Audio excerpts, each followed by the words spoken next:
ಈಗ ಜಾತಿ ಗಣತಿ ಇವತ್ತು ಬರುತ್ತೇನೋ ಅಂತ ನಿರೀಕ್ಷೆ ಇತ್ತು, ಅಜೆಂಡಾದಲ್ಲಿ ಕೂಡ ಇತ್ತು, ಯಾಕೋ ಮಂಡನೆ ಮಾಡಲ್ಲ ಅಂತ ಹೇಳಿದ್ದಾರೆ ಮುಖ್ಯಮಂತ್ರಿ. ಏನು ಒತ್ತಡ ಏನಾದ್ರು ಇದೆಯಾ ಸರ್ ಸಿಎಂ ಮೇಲೆ, ಮಾಡಬಾರ್ದು ಆ ಥರದ್ದು ಏನಾದ್ರು ಇದೆಯಾ? ಯಾಕೆ ಅದು ನನಗೆ ಗೊತ್ತಿಲ್ಲ.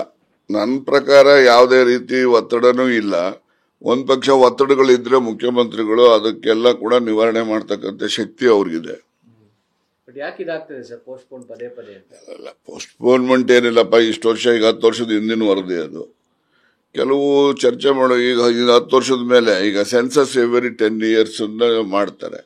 ಈಗ ಈ ವರದಿನೂ ಕೂಡ 10 years ಆಗೋದ್ರಿಂದ ಇದು ಕೂಡ ಔಟ್ಡೇಟೆಡ್ ಏನೋ ಏನ್ ಕತೆ ಅಂತೇಳಿ ಅವರು ಕಾನೂನು ಪ್ರಕಾರ ಮತ್ತೆ ವಾಸ್ತವಾಂಶಗಳು ಏನಿದ್ದಾವೆ ಅದಕ್ಕೂ ಕೂಡ ವಿರುದ್ಧವಾಗಿ ನಾವು ತಿರ್ಮಾನಗಳನ್ನು ಮಾಡ್ತಕ್ಕಂಥ ಸರಿ ಹೋಗೋದಿಲ್ಲ. ಅದರಿಂದ ಯಾವಾಗಲೂ ಎಚ್ಚರಿಕೆ ಹೆಜ್ಜೆ ಇಡ್ತಕ್ಕಂಥದ್ದು ಒಳ್ಳೇದು ಅಂತ ಹೇಳಿ ಅವ್ರು ತೀರ್ಮಾನ ಮಾಡಿರಬಹುದು.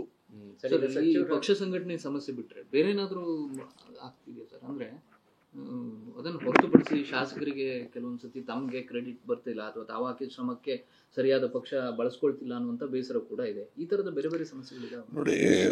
ಹೊಸದಾಗಿ ಬಂದಿರತಕ್ಕಂಥ ಶಾಸಕರುಗಳು ಬಹಳ ಉತ್ಸಾಹದಲ್ಲಿ ಅವರು ಚುನಾವಣೆ ಮಾಡಿರ್ತಾರೆ.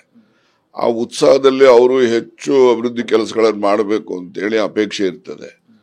ಅವರ ನಿರೀಕ್ಷೆಗೆ ತಕ್ಕಂತೆ ಆಗ್ತಾ ಇಲ್ಲ ಅಂತಕ್ಕಂಥದ್ದು ಒಂದು ಅಸಮಾಧಾನದ ಮಾತು ಹೊರಗೂ ಅವರಲ್ಲಿ ಇರಬಹುದು, ಇಲ್ಲ ಅಂತ ನಾನು ಹೇಳೋದಿಲ್ಲ. ಸರ್ವೇ ಸಾಮಾನ್ಯ ಇವೆಲ್ಲವೂ ಕೂಡ ಸರಿ ಹೋಗ್ತದೆ. ಈಗ ಬಜೆಟ್ ಹಾಕ್ತೇವೆ, ಮಾರ್ಚ್ 7ನೇ ತಾರೀಕು ಆಸ್ಪಾಸಲ್ಲಿ ಬಜೆಟ್ ಹಾಕ್ತೇವೆ. ಮತ್ತೆ ಈ ಸರಿ ಬಜೆಟ್ ಕೂಡ ಪೂರ್ಣ ಪ್ರಮಾಣದ ಬಜೆಟ್ ಇರ್ತದೆ, ಹೊರತು ವೋಟ್ ಆನ್ ಅಕೌಂಟ್ ಇರೋದಿಲ್ಲ.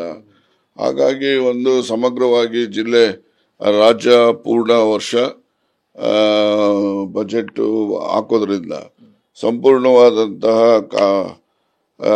ಕಾಮಗಾರಿಗಳನ್ನ, ಅಭಿವೃದ್ಧಿ ಕೆಲಸಗಳನ್ನ ಮಾಡಲಿಕ್ಕೆ ಸಾಧ್ಯ ಆಗ್ತದೆ. ಸರ್, ಈಗ ಸಚಿವರ ಕಾರ್ಯವೈಖರಿ ವರದಿಯನ್ನು ಹೈಕಮಾಂಡ್ ತಗೊಂಡಿದೆ. 10 ರಿಂದ 12 ಸಚಿವರನ್ನ ಬದಲಾಯಿಸ್ತಾರೇನೋ ಚರ್ಚೆಗಳಿದೆ ಸರ್. ತಮ್ಗೇನು ಅದೆಲ್ಲ ನನಗೆ ಗೊತ್ತಿಲ್ಲಪ್ಪ. ಈಗ ಕಾಂಗ್ರೆಸ್ ಪಕ್ಷದಲ್ಲಿ ಮಂತ್ರಿ ಮಾಡೋದು, ಮಂತ್ರಿಗಳು ತೆಗಿಯೋದು, ಮುಖ್ಯಮಂತ್ರಿ ಮಾಡೋದು, ಮುಖ್ಯಮಂತ್ರಿ ತೆಗಿಯೋದು ತೀರ್ಮಾನ ಅಂತಿಮವಾಗಿ ಕಾಂಗ್ರೆಸ್ ಹೈಕಮಾಂಡ್ ನೋಡ್ದು ಇರ್ತದೆ. ಅವ್ರು ಏನ್ ಮಾಡ್ತಾರೆ ಮಾಡ್ಲಿ, ಅದಕ್ಕೇನು ಯಾರ್ದು ಆಕ್ಷೇಪಣೆ ಏನಿಲ್ಲಲ್ಲ.